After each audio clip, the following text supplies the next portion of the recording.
سلام بچه عزیز، وقتتون بخیر. امروز اومدیم با آموزش نگارش کلاس پنجم. بریم که درسمون رو شروع کنیم. درس اول، تماشاخانه. اولین سوال: جمله‌ای را که در آنها یکی از واژه‌های لطیف، طبیعت، محکم به کار رفته است بنویسید. پدیده‌های لطیف، زیبا و عجیب پیش روی ما هستند که به سادگی از کنارشان می‌گذریم.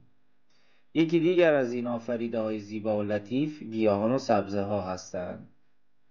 مطالعه در طبیعت و تأمل درباره چیزهایی که هر روز می‌بینیم و از کنارشان می‌گذریم راه مناسبی برای شناخت آنهاست. همین علف‌های نازک و لطیف از میان سنگلاخ سر در می‌آورند یا کف زمین سخت و محکم را می‌شکافند و بیرون می‌آیند.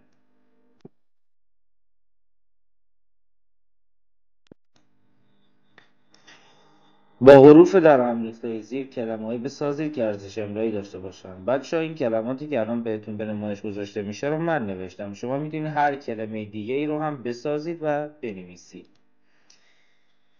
عظیم، صبر، علیم، فصل، خطر، صخره، مصر، ظهر، علف، علم، طف. بچه‌ها شما اگر کلمه جدید دیگه ای هم پیدا کردید میتونید ادامهش بنویسید.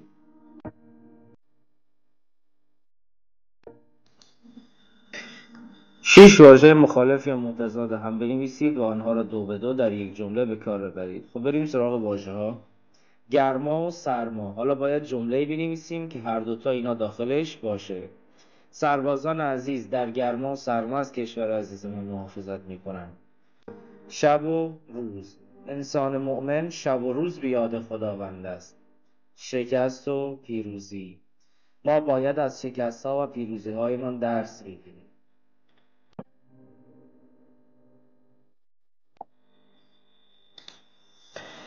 درک متن. جای خالی را با یکی از نشانه‌های ربط اما، ولی، چون، زیرا، سپس، بعد پر کنید. شماره 1: مسعود کاغذ و قلم را از احمد آقا گرفت. جای خالی نمی‌دانست از کجا شروع کند و چه بنویسد. و بچه‌ها اینجا کدومی که از این نشانه‌های ربط قرار میگیره؟ ولی نمی‌دانست از کجا شروع کند و چه بنویسد. شماره 2: کوه‌ها منبع خیر و برکت هستند. جای خالی هزاران چشمه از دل آنها می‌جوشند. زیرا هزاران چشم از دل آنها می‌جوشند. شماره 3: به خداوند اعتماد دارم. تمام سختی زندگی را تحمل می‌کنم. چون به خداوند اعتماد دارم تمام سختی زندگی را تحمل می‌کنم. شماره 4: استفاده از وسایل نقلیه موتوری رفت آمد را آسان کرده است. جای خالی مشکلاتی را هم ایجاد می‌کند. چه قرار می‌گیره بچه‌ها؟ اما مشکلاتی را هم ایجاد می‌کند. شماره 5: متن درس تماشاخانه را با دقت بخوانید. جای خالی به سوالات آن پاسخ دهید. بچه‌ها اینو خیلی باش برخورد کردید. سپس به سوالات آن پاسخ دهید. شماره 6: می توانید با استفاده از کتاب‌ها و نقل قول‌ها درباره آداب و رسوم محل زندگی خود بنویسید. جای خالی برای آنها یک عنوان مناسب انتخاب کنید. چه قرار میگیره اینجا بچه‌ها؟ بعد برای آن یک عنوان مناسب انتخاب کنید.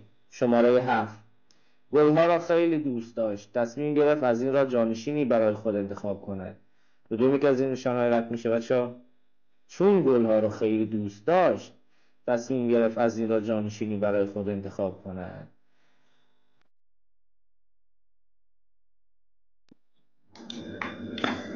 نگارش. با توجه به تصویر کارهای زیر را انجام دهید. حالا کارهایی که از ما خواسته چیه اینجا نوشته. از تصویرها موضوعی برای نوشتن انتخاب کنید. درباره موضوع انتخاب شده دو بند بنویسید. بچه‌ها موضوعی که انتخاب میکنید هم میتونه شامل هر دو تا تصویر باشه، یعنی تلفیقی باشه، هم میتونه جدا جدا باشه.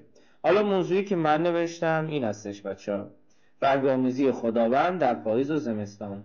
دو تا بندش رو تو صفحه بعد براتون می‌نویسم.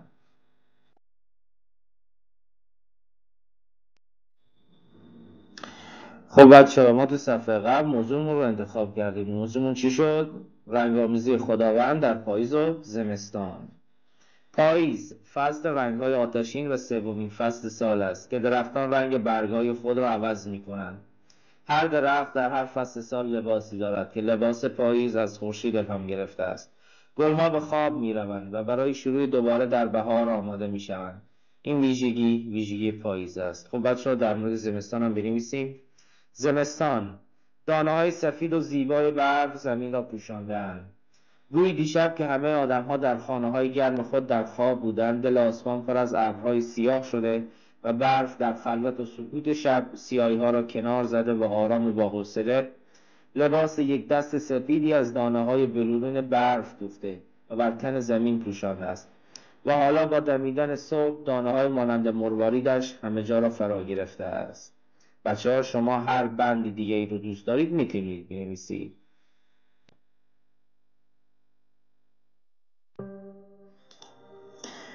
یکی از صدای زیر را در ذهنتان مجسم کنید و درباره آن یک بند بنویسید. بچه‌ها موضوعی که من انتخاب کردم صدای آبشار هستش. صدای آرامش بخش آبشار از میان درختان جنگل به گوش می‌رسد. از روی سنگ‌های سخت و صخره‌های تیز آب جاری می‌شود و به شدت به سنگ‌های پایین آن برخورد می‌کند. در زیر آبشار دریاچه‌ای تشکیل شده است. صدای شرشر ریختن آب با دریاچه زیر آن یکی می‌شود. روی قلقل می‌جوشد. گاهی هم جریان آبشار با جریان رود زیر آن یکی می‌شود و بلا فاصله پس از ریزش به حرکت خود ادامه می‌دهد. این صدا نرم و آرام است. اگر در زیر آبشار صخره‌های سنگی قرار داشته باشند، صدای آبشار بلندتر و بم‌تر است. همچنین بسته به حجم آب و پرآب یا کم آب بودن رود یا جویباری که به محل آبشار می‌رسد، صدای آبشار بلند یا آرام است. ارتفاع ریزش آب هم بر بلندی یا آرام بودن صدای آبشار مؤثر است و هرچه ارتفاع آبشار بیشتر باشد، صدای آبشار بلندتر خواهد بود.